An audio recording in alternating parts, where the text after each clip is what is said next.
नमस्ते प्रणाम दोस्तों, मैं मंजू गिरी अपने चैनल पर आप सभी का बहुत बहुत स्वागत करती हूँ। और मैं आप सभी के बीच आज एक चुटकुला नाच गीत लेकर आई हूँ। गीत बहुत प्यारा है, सुनना और जैसा लगे कमेंट में ज़रूर बताना दोस्तों। अपनी राय ज़रूर देना कि हमारा गीत आप सभी को कैसा लगा। झकोर बहिरी के, झकोर बहिरी के, मारे राजा झकोर बहिरी के, झकोर बहिरी के, मारे राजा। मुड़वा के पीरा ससुर नहीं जाने, मुड़वा के पीरा ससुर नहीं जाने, रगड़ से नूरा के, रगड़ से नूरा के, ला गई राजा, रगड़ से नूरा के, ला गई राजा। झकोर बहिरी के, झकोर बहिरी के, मारे राजा झकोर बहिरी के, मारे राजा।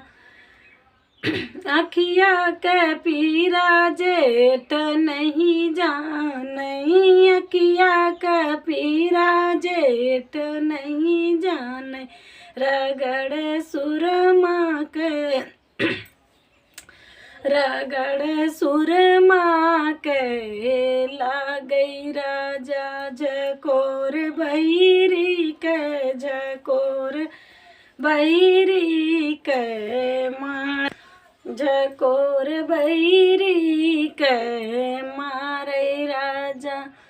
हथवा के पीरा देवर नहीं जाने, हथवा के पीरा देवर नहीं जाने, रगड़ कंगन के, रगड़ कंगन के, ला गई राजा रगड़ कंगना के, ला गई राजा झकोर बहिरी के, झकोर बहिरी के, मारे राजा झकोर बहिरी के, मारे राजा।